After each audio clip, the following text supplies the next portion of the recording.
Well, we're very pleased to be joined now by Roland Palmer, who's the Director of Alipay for Northwest Europe. Roland, a very warm welcome. Thanks very much indeed for joining us. Thank you, David. I know it's a very busy time of the year for you. That's a bit of an understatement. So really appreciate the time that you have available. Now, Roland, a lot of people who are watching this will be familiar to some extent with Alibaba. But probably the name Alipay is not familiar to them. They might well recognize the logo when they go to stores and make payments. But perhaps you can first of all start by framing exactly what Alipay is for us. Sure. Thank you, David. So Alipay is a mobile payment method used today by more than 1 billion people, primarily from China. And we like to think of Alipay as payment plus, because essentially payment is the key to the door for all of our merchants and partners, but it's what's behind that actually makes it so exciting. And that is all the digital marketing capabilities that we offer to all of our partners today. So from a consumer's side, they will look into their phone and see in the Alipay app all of the different merchant promotions in the country where they are currently traveling to. And from the merchant side, they will have, through Alipay, many new consumers coming to their stores, either offline or online. So in principle, how does it work? I mean, is it very much like a sort of a digital credit card type of operation? I think for those people unfamiliar with Alipay, the first thing that you notice about it is QR code based. And that is obviously very fast and easy, simple for people to use, and also for companies to set up. And how it works, we have two perspectives. One is from the user side, so the consumer will have to scan a QR code either on their online website that they're shopping from or at the physical sort of merchant store. And often in those offline stores, the merchant will also scan the QR code through their integrated system that they will have in the till. But it's very, very fast, it's very simple, easy to use, and once it's set up, I think also in these times of COVID and people worrying about contact, it is really taken off very, very fast as a solution that people are very open to use and to use more of, actually. So it really is very not so much low touch, but zero touch in a sense. If in a sense zero touch, that's right. It's scanning a code. I mean, it's amazing how the QR code outside of Asia is having a bit of a resurrection over COVID time. I think we're going to see more and more QR code activations. I mean, we've seen it in restaurants for menus. And a lot of other applications right across Europe and the States. I think the QR code is going to only grow and grow. Is Alipay available outside of China? And if it is, sort of, how does that work for both sort of the consumer and also for the merchant and retailer? Well, Alipay is available in more than 55 countries today, so it really is an international brand. And what we're doing is making Alipay available for the offline world of merchants, the online world, and we're also working a lot with universities for the remittance business. So those are the three kind of areas, I suppose, where you would see Alipay around the world, and also specifically in Europe, where I'm based. And if you are a European business listening to this and thinking, actually, I really should understand a bit more about Alipay and employ Alipay within the payment options that I give my customers, how do you go about deploying Alipay? Is it a complex, long process, or is it simple? Well, I think the first thing to clarify is that we work with partners, and in Europe alone, we have more than 120 financial institutions that we work with. So we would provide them Alipay as a payment option, and then they would sell that to their customers, whether they are offline or online, etc. So how it would work, I think, first of all, from a merchant base, the customer would think, well, what is my strategy? Which is the user base that I'm targeting? Am I interested in tapping into those millions of Chinese consumers who travel to Europe? Am I interested in tapping into the more than 225 million Chinese who buy European products and global products based from their phone in China whilst they're in China? Or am I interested in tapping into the Chinese students or local residents in Europe? If the answer answer is yes to any of those questions, then the next question is really just to look at your current options. Are you looking for an online payment option? Are you looking for an offline payment option? And then to speak to your current acquirer, or let's say your financial institution that you're working with, and to see what is possible. If they already have Alipay as an option, then it can be very quick to answer your question. If they don't, then they can contact us, and we contact them, and we'll together set up a team and make sure that they can get it up and running within 1 to 2 months. So yes, it can be a very quick process if they don't have it, but everything kind of starts with the strategy of the merchant. If they want to tap into that Chinese spend, then they speak to their financial institution, and then we can together, as I say, the three parties make it happen.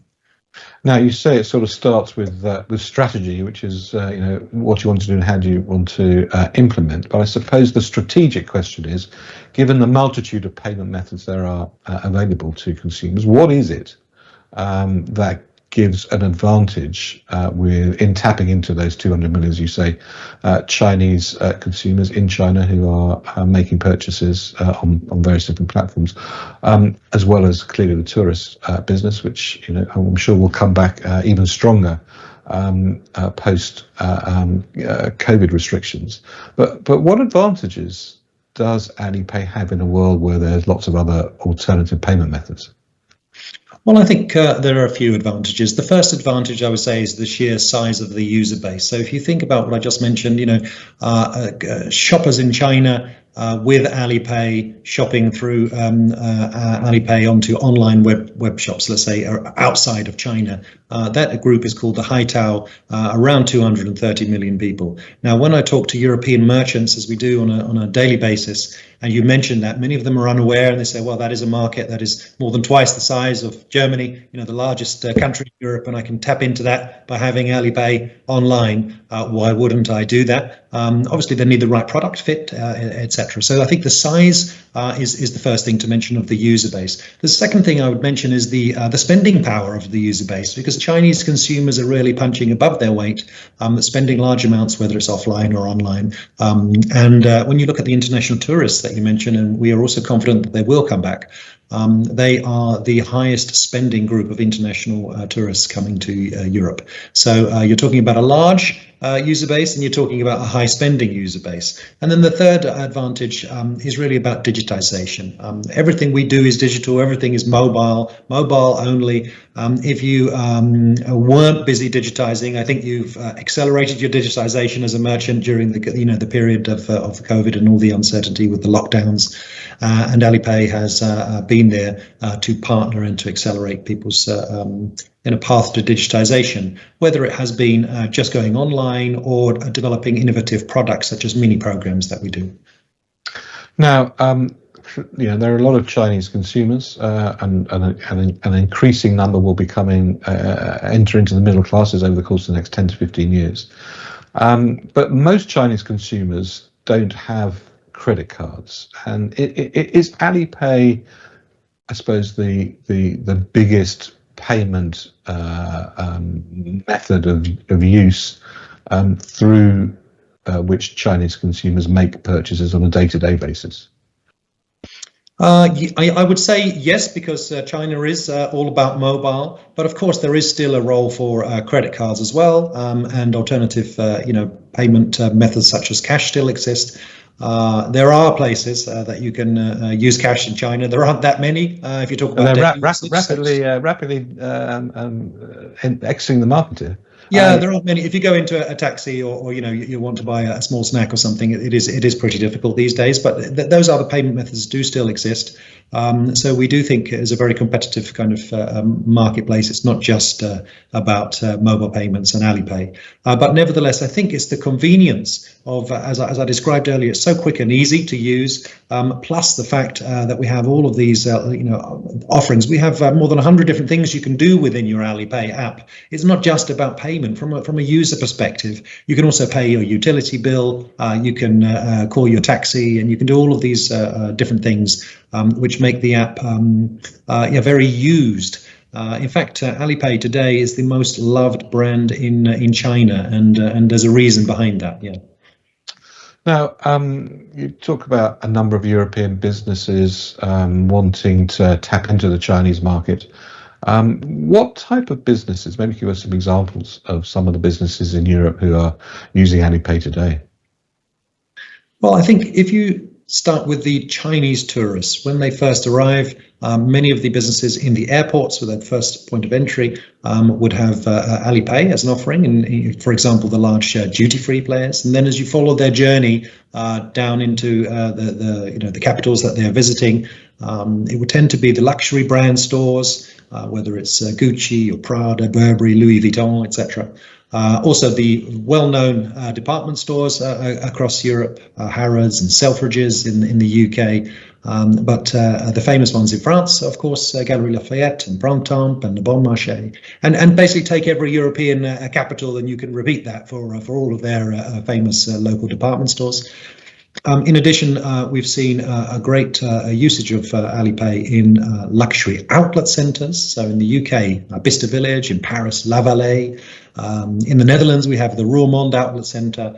And again, for each country tends to have 2 or 3 very interesting outlet centres. And in addition to all of that, then you also have now, especially the acceleration in the last 2 years of all of the different online customers that are using Alipay. And that can range from the luxury space to the beauty space to the health supplement space. We have customers such as the Hack Group in the UK, the luxury online 24S in France, and also food delivery. That's obviously taken off during the lockdowns, and we see companies such as Hungry Panda across Europe really booming with Alipay, and also Amazing Oriental in the Netherlands, kind of online supermarket offering as well. So really a wide range of businesses, I'd say, would be the answer, and the pickup and growth has really been in the last 2 years on that online side. So the offline base is large across Europe, and the online base has now grown and has actually matched that offline base and is accelerating beyond it. So, Ronan, give us just a little bit of an example of how it physically works on the online space. Again, is that a matter of scanning or taking a photograph of QR codes that appear when you pay, or is it a different process? No, it's just at the payment options at the end of your user journey on a web shop, and Alipay will be listed there. You click on it, and then you just scan your QR code and press agree, and then the payment is done. It is as simple as that, David. I could make it complicated but I can't. If it's not more complicated than that. So that it really is an instant checkout. Yes. Clearly, the 11/11 period is going to be massive in terms of consumer interest. And one supposes that a lot of those payments will be done in one form or another via Alipay, both in China and also impacting brands who will be participating out of China and have Alipay as a payment method. So you're up for a busy period, are you? Definitely, and. Yeah, it's interesting actually to note that in November we kind of have a double bonanza, because obviously in addition to 11/11, which is huge in China and is growing outside of China, here in Europe we also have Black Friday, and many of our promotions with Alipay are linked into Black Friday as well. So when we look at the commercial calendars of our main online customers, for example, they have 11/11, they have Black Friday, and they have November as their boom month where they're really kind of doubling down. So it's definitely a really exciting time. Well, Roland Palmer, the director for Alipay Northwest Europe, thank you very much indeed for joining us. It's been a pleasure to speak to you, and we'll let you get back to what you've described as an amazingly busy November period for you. So, Roland, thanks very much indeed. Thank you, David, and I wish everyone watching a fabulous 11/11. Thank you.